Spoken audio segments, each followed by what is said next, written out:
যে সমস্ত রাজনৈতিক দল এই তরুণদের আকাঙ্ক্ষাকে বুঝবেন না, তারা আগামী দিনে আওয়ামী লীগের মতোই হারায় যাবেন। যে সমস্ত ছাত্র নেতারা নেতৃত্ব দিয়েছেন তাদেরকে উদারভাবে স্বীকার করতে হবে যে সমাজের সকল শ্রেণী এবং পেশার মানুষ যদি এই গণ অভ্যুত্থানে এগিয়ে না আসতো তাহলে আমরা সফলতা পেতাম না। এমনকি আওয়ামী লীগের মধ্যেও যারা খুব বেশি খারাপ হয়ে যায় নাই, কিছুটা ভালো ছিল, তারাও শেষের দিকে গণ অভ্যুত্থানের পক্ষে নামছে। আমি তাদেরকে ধন্যবাদ জানাই। বহু কারণে মানুষ আওয়ামী লীগ করে, মুক্তিযুদ্ধের কারণে করে, তার অন্যান্য সফিস্টিকেশনের কারণে করে, কিন্তু আপনার একটা পয়েন্ট থাকতে হবে যে কোন পয়েন্টে আপনি আপনার লয়ালটি উইথড্র করবেন। হাসিনা যদি আপনাকে নিয়ে জাহান্নাম পর্যন্ত যায় তাহলে তার পিছন পিছন জাহান্নাম পর্যন্ত যাওয়া আপনার দায়িত্ব হইতে পারে না, কোন দেশপ্রেমিক নাগরিকের দায়িত্ব হইতে পারে না। সকল নাগরিকের এই বার থাকতে হবে যে ঠিক আছে আমি একটা রাজনৈতিক দলকে পছন্দ করি, কিন্তু কোন পর্যন্ত? তার চুরি ডাকাতি বদমাইশি যদি লিমিট ক্রস করে যায় তাহলে সে রাজনৈতিক দল থেকে আমার যেই লয়্যালটি সেটিকে উইথড্র করতে হবে। এই কথা আওয়ামী লীগের জন্য সত্য, এই কথা বিএনপির জন্য সত্য, এই কথা জামাত ইসলামের জন্য সত্য।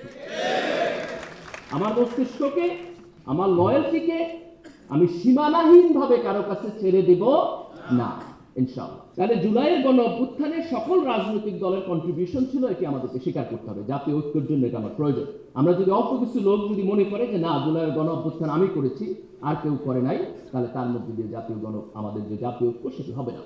মুক্তিযুদ্ধের পরে আমরা এই ভুলটাই করেছি, আমরা সবাই করি নাই, আওয়ামী লীগ করছে। মুক্তিযুদ্ধের ইতিহাসকে দলীয়করণ করছে, যেই কারণে মুক্তিযুদ্ধ কখনোই এই দেশের আপামর জনসাধারণের চেতনা হয়ে উঠতে পারে নাই। আজকে জুলাইয়ের অভ্যুত্থানের ক্ষেত্রে আমরা যেন সেটি না করি। জুলাইয়ের গণ অভ্যুত্থানে একটি বড় বৈশিষ্ট্য ছিল যে এই গণ অভ্যুত্থানে যারা নেতৃত্ব দিয়েছে, যারা রাস্তায় গিয়ে দাঁড়িয়েছে, যারা গুলি খেয়েছে, যারা শহীদ হয়েছে, তাদের মধ্যে এই দেশের তরুণ প্রজন্মের সংখ্যা বেশি।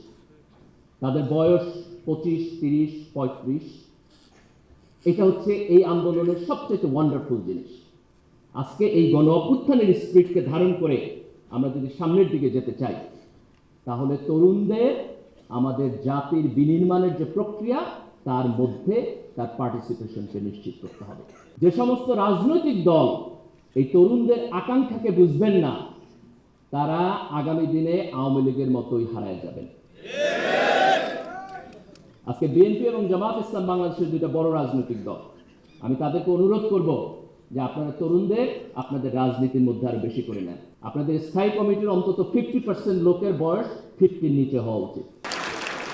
যাদের জীবন মোটামুটি রিটায়ারমেন্টে চলে গেছে তাদের হাতে জাতির আগামী 50 বছরের ভবিষ্যৎ দিলে জাতির উন্নতি হবে। আর এক দল থেকে তরুণ নেওয়ার দরকার নাই, আপনার দল থেকেই নেন, কিন্তু তরুণদেরকে উঠায় নিয়ে আসে, তরুণদেরকে উঠায় নিয়ে আসে।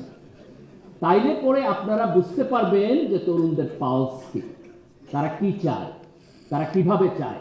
এবং এই তরুণদের সাথে যদি এই পার্টিসিপেশন রাজনৈতিক দলগুলো করতে না পারেন তাইলে পরে সামনের দিনে আপনারা আবার চ্যালেঞ্জের সম্মুখীন হবেন। আমরা এটা দেখতে চাই না যে পরের যে গণতান্ত্রিক সরকার আসবে সেই গণতান্ত্রিক সরকার আবার ফ্যাসিস্ট হবে। আমরা এটা দেখতে চাই না পরের যে সরকার আসবে সেই সরকারের বিপক্ষে এই দেশের তরুণ প্রজন্মকে আবার রাস্তায় নামতে হবে। এই রিপিটেশন আমরা দেখতে চাই না, বরং আমরা দেখতে চাই যে আমরা একটা সুস্থ গণতান্ত্রিক প্রক্রিয়ার মধ্য দিয়ে যাব, যেখানে যেই দল সরকারে যাবে এবং যেই দল বিরোধী দলে থাকবে তারা একে অপরকে শ্রদ্ধা করবে। আমরা দেখতে চাই যে পার্লামেন্টে দাঁড়িয়ে তারা গঠনমূলক বিতর্ক করেন। আমরা দেখতে চাই যে তারা এই দেশের জনগণের কাছে যান, তাদেরকে আকৃষ্ট করার চেষ্টা করেন।